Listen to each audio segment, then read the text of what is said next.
ప్రభు యొక్క ఘనమైన నామాన్ని బట్టి ప్రతి ఒక్కరికి వందనాలు చెల్లిస్తూ ఉన్నాను. దానియేలు గ్రంథము 2వ అధ్యాయము 3వ వచనంలో, రాజు వారితో నేను కల కంటిని, ఆ కల భావం తెలుసుకొనవలనని నేను మనోవ్యాకుల ముందు ఉన్నానని వారితో చెప్పినప్పుడు, ఆ కల్దీయులు సిరియా భాషలో రాజుతో మాట్లాడడం ప్రారంభించారు. అయితే మీరు ఏ కళ అయితే కన్నారో దాన్ని మాకు తెలియజేసినట్లయితే ఖచ్చితంగా దాన్ని మేము విప్పుతామని వారు చెప్పడం ప్రారంభించారు.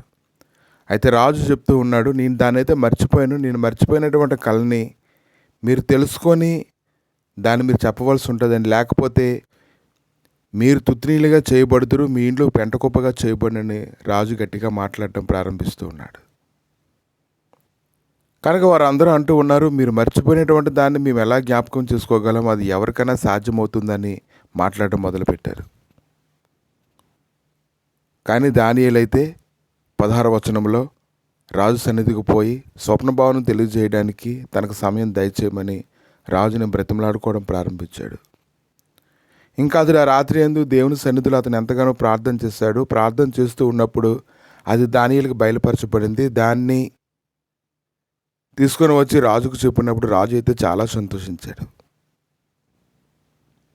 దాని గురించి అతను మాట్లాడడం ప్రారంభించినప్పుడు అంతటి రాజు నెబుకద్నెజరు దానియేలుకు సాష్టాంగ నమస్కారం చేసి అతన్ని పూజించి నైవేద్య ధూపములు అతనికి సమర్పింప ఆజ్ఞాపించెను. అప్పుడు రాజు దానియేలును బహుగా హెచ్చించి అనేక దానములు ఇచ్చి అతన్ని బబులోను సంస్థానం అంతటి మీద అధిపతిగా, బబులోను జ్ఞానులందరిలో ప్రధానులుగా నియమించడాన్ని మనం చూస్తున్నాం. దానియేలు జీవితంలో అయితే ఒక శ్రమ వచ్చింది. శ్రమ వచ్చిన వెంటనే ప్రమోషన్ రావడాన్ని మనం చూస్తున్నాము. కనుక ప్రతి ఒక్కరు కూడా ఒక శ్రమ వచ్చినప్పుడు దానికోసం కృంగిపోతూ ఉంటారు. కానీ ఎవరైతే దేవుని నిజముగా ఆరాధిస్తారో, స్తుతిస్తారో, నిజమైనటువంటి భయభక్తులు కలిగి ఉంటారో వారి శ్రమలన్నింటినీ కూడా దేవునితో ఏకీపించడం ద్వారా ఆశీర్వాదకరంగా మార్చుకోగలరు. కాబట్టి తిమోతికి రాసినటువంటి పత్రిక 3వ అధ్యాయము 12వ వచనంలో, క్రీస్తు యేసునందు సద్భక్తితో బ్రతుకను ఉద్దేశించిన వారందరూ హింస పొందుదురు. కనుక ఎవరైతే నిజముగా దేవుణ్ణి వెంబడిస్తూ ఉంటారో, వారు యథార్థంగా దేవుడిని ఆరాధన చేస్తూ ఉంటారో, అనేక శ్రమలు వారి మీదకు వచ్చినప్పుడు వారు ఖచ్చితంగా హింస పొందడమే కాదు కానీ దాని నుంచి కూడా తప్పించబడతారని ఏదైనా మనం ఎరగాలి. నిజముగా దేవుణ్ణి వెతికేటువంటి వారు శ్రమలు పడుతూ ఉన్నప్పుడు వాటిని సిరులుగా భావించి శ్రేష్టమైనటువంటి ఆశీర్వాదాలు పొందుకొని ఇంకా దేవునికి దగ్గరగా ఉండాలని వారు కోరుకుంటూ ఉంటారు. అయితే దానియేలు జీవితంలో హెచ్చింపబడినటువంటి స్థితి వచ్చింది. ఒక శ్రమ వచ్చింది. ఆ శ్రమను అతను విప్పుకున్నప్పుడు అతనికి హెచ్చింపబడేటువంటి స్థితి వచ్చింది. కానీ తను హెచ్చింపబడిన స్థితిని బట్టి అతనికి సంతోషం కాదు. కానీ ఈరోజు ఆత్మీయంగా ఉండేటువంటి వారు అందరూ కూడా ఆలోచన చేస్తారు, దానియేలుకి దేవునితో ఎంత మంచి సహవాసం ఉందో ఆ సహవాసాన్ని బట్టి ఖచ్చితంగా తప్పించబడ్డాడు అని. అలా దానియేలు అనేక సార్లు అతడు ఆ యొక్క చిక్కుముళ్ళన్నిటి విప్పడం ప్రారంభించాడు. ఇంకొక సమస్య వచ్చింది. ఆ సమస్యలో అయితే అతనికి ఒక కళ వచ్చింది, కానీ అది భయం పుట్టించింది. దాని యొక్క భావం ఏంటో అతనికి తెలియడానికి దానియేలు మళ్ళీ రాజు దగ్గర తీసుకొని రాబడ్డాడు. కానీ ఒక గంట సేపు అతడు దానియేలు మనసునంత కలవరపడి అతడు ఆలోచన చేస్తుండగానే దేవుడు అతను బయలుపరచడానికి చూస్తూ ఉన్నాము. మరలా అది విప్పినప్పుడు రాజు ఎంతగానో సంతోషించాడు. చాలా ఆశీర్వాదకరమైనటువంటి స్థితిని మనం చూస్తూ ఉన్నాము. అతను దొరికినటువంటి బహుమానాల కంటే అతనికి దొరికినటువంటి దైవ సన్నిధిని బట్టి మనం ఎంతగానో స్తుతించాలి. కనుక ఈరోజు శ్రమలు వచ్చినప్పుడు అతడు ఆశీర్వాదాలు పొందుతూ ఉన్నాడు. ఆశీర్వాదాలను బట్టి అతను సంతోషించలేదు, కానీ ఆ యొక్క శ్రమ నుంచి తప్పించినటువంటి దేవుని గురించి అతను స్తుతించడం మొదలు పెడుతూ ఉన్నాడు.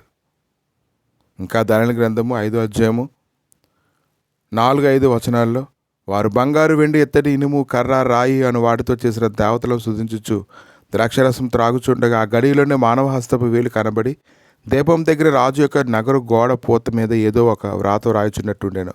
రాజు హస్తము రాయట చూడగా అతని ముఖం వికారమైను, అతని మనసునందు కలవరపడను, అతని నడుము కీళ్ళు వదిలిను. కనుక అది రాయబడినది ఏంటో అది తెలియచెప్పడానికి ఎంతమందిని అడిగినప్పుడు కూడా వారు చెప్పలేకపోయారు. కానీ అప్పుడు రాజు అయితే చెప్తూ ఉన్నాడు, ఎవరైతే దాన్ని చదివి చెప్తారో ఉదారంగా వస్త్రాన్ని ఇస్తాను, మెడకు సువర్ణ కంఠభూషణం ధరించుకుంటావు, రాజ్యంలో 3వ అధిపతిగా నేను చేస్తానని చెప్పినప్పుడు అప్పుడు దానియేలు అన్నాడు, నీ దానాలు నీ వద్ద ఉంచుకో, నీ బహుమానాలు మరి ఎవరికన్నా ఇవ్వు, నేనైతే మాత్రం ఈ రాతను చదివి అర్థం చెప్తాను అన్నాడు. అప్పుడు కూడా అతను ఆశీర్వాదకరమైనటువంటి గొప్ప సన్నిధి అతని మీద ఉండడం ద్వారా అతను రాజుతో స్పష్టంగా మాట్లాడి అతను విడిపించబడ్డాడు. రాజు అయితే ఆయన ఎంతగానో మెచ్చుకున్నాడు. అతనికి కావాల్సినవన్నింటినీ దయచేశాడు. దానియేలు అయితే తాను పొందినటువంటి బహుమానాలను బట్టి కాదు, కానీ తనని తప్పించినటువంటి దేవుని బట్టి ఎంతగానో స్తుతించాడు.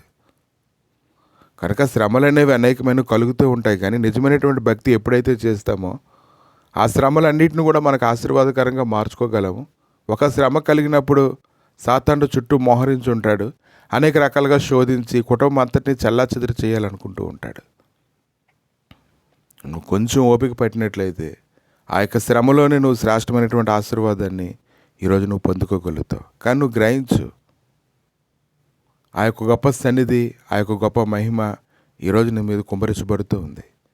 కాబట్టి శ్రమల్లో ఉండేటువంటి సిరులు నువ్వు పొందాలి అంటే సద్భక్తితో నువ్వు దేవుడిని వెంబడించవలసి ఉంటుంది. హింసలు పొందితేనే నువ్వు గొప్ప కార్యాలను జరిగిస్తావు కదా. ఆయన నువ్వు మాట్లాడిన ప్రతిసారి నీతో మాట్లాడతారు కదా. ప్రభువా, మీ దయగలిగిన హస్తాలకు అప్పగించుకుంటుండగా శ్రమంలో నుంచి అయినా గొప్ప ఆశీర్వాదాలు పొందుతామని, నిజమైనటువంటి భక్తి ఎవరైతే చేస్తారో వారు ఖచ్చితంగా అటువంటి మహిమలో ఉంటారని మీరు మాట్లాడినందుకు మీకు వందనాలు. మీ దయగలిగిన హస్తాలకు అప్పగించుకుంటుండగా నీ శ్రేష్టమైన సన్నిధిని నాయన తోడుగా ఉంచి కృప చూపించమని, దేవా నీ లేఖనాలు గ్రహించుకుంటకు ప్రతి ఒక్కరికి నీ సన్నిధిని అనుగ్రహించమని యేసుక్రీస్తు నామములో అడిగి వేడుకుంటున్నాము తండ్రి. ఆమేన్.